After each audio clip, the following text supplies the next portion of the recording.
মোৰ কবিতাৰ শিৰোনাম মোক এণ্টিবায়'টিক লাগে। মই শিৱসাগৰে কৈছোঁ। কবি সনাতন বৈশ্য। হয়, মই স্বৰ্গদেউৰ ভূমি সাগৰে কৈছোঁ, মানে শিৱসাগৰে কৈছোঁ। কত ইতিহাসৰ সাক্ষী মই, কত ৰজা মন্ত্ৰী দেখিলোঁ মই, কত ভাৱনাক মূৰ্তমান কৰিলোঁ, জাতীয় চেতনাক জাগ্ৰত কৰিলোঁ। মোৰ মৈদাম মন্দিৰ দুটাই আছে। ৰজাৰ বাবে কাৰেং, উদাৰতাৰ বাণী বিলাবলৈ, কায়া ছায়াৰ দুৰ্গন্ধ ধুবলৈ সাগৰ আছে।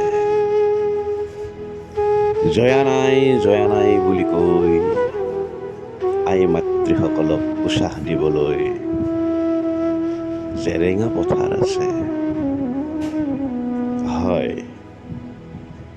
মই স্বৰ্গদেউৰ ভূমি সাগৰে কৈছোঁ, মানে শিৱসাগৰে কৈছোঁ। তোমালোকৰে কোনোবাই হাঁহিছিলা নহয় মোৰ নামটোক লৈ, শিৱসাগৰ। এতিয়া হাঁহিবা কেনেকৈ? আৰু ২-৩টা সাগৰৰ সমষ্টি মই। হয়, মই এতিয়া শিৱ মহাসাগৰ। পৰ্যটক বন্ধুসকল, আহিবা সাগৰত গা ধুবলৈ, বিচ্ছত গা শুকাবলৈ। লগ পাই ভাল পাবা মোৰ নিজৰ মানুহবোৰক। কিছু মৰিল, কিছু পচিল, কিছু বাচি আহি গা শুকাইছে বিচ্ছত বহি।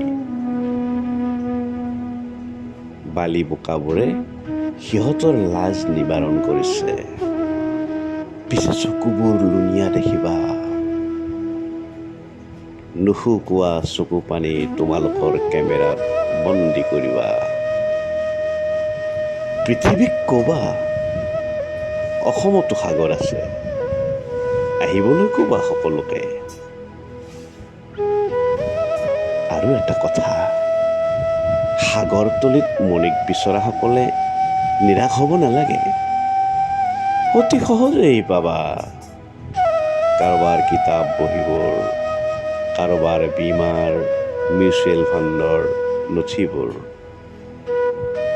এপইণ্টমেণ্টৰ order, joining report, Ayushman Assam, ration card, marksheet, চাৰ্টিফিকেটৰ উৱলি পচি যোৱা সকলো প্ৰমাণ পত্ৰ।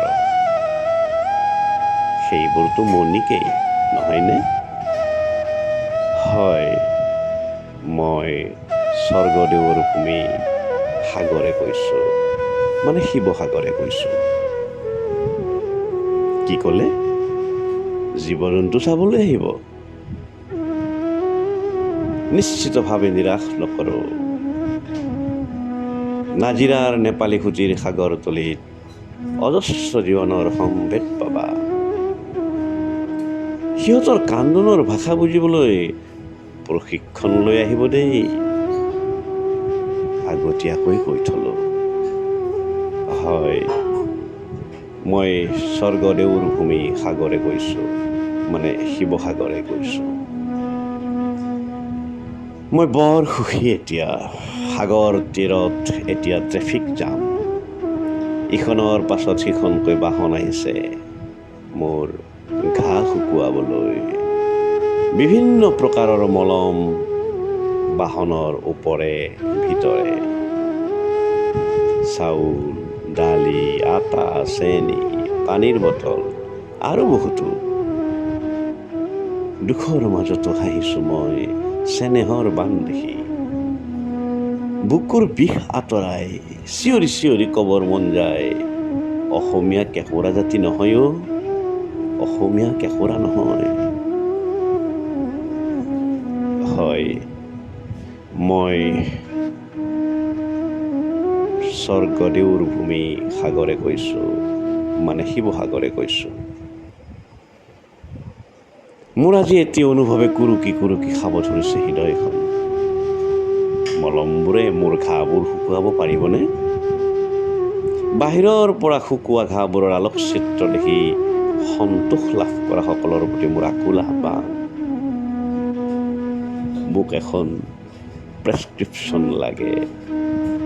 তাত ভিতৰৰ ঘাঁ শুকুৱাবলৈ এটা এণ্টিবায়'টিকৰ নাম লাগে। এজন ভাল ডাক্তৰ লাগে। হয়, মই স্বৰ্গদেউৰ ভূমি সাগৰে কৈছোঁ, মানে শিৱসাগৰে কৈছোঁ। ঘাঁবোৰ মোৰ শৰীৰৰ গভীৰলৈ বিয়পিছে। মলমে সেই ঘাঁ ভাল কৰিব নোৱাৰে। মোক এখনি হিয়া থকা ডাক্তৰৰ প্ৰেছক্ৰিপশ্যন লাগে, য'ত থাকিব চেনেহযুক্ত এণ্টিবায়'টিকৰ নাম। হয়, মই স্বৰ্গদেউৰ ভূমি সাগৰে কৈছোঁ, মানে শিৱসাগৰে কৈছোঁ। ধন্যবাদ।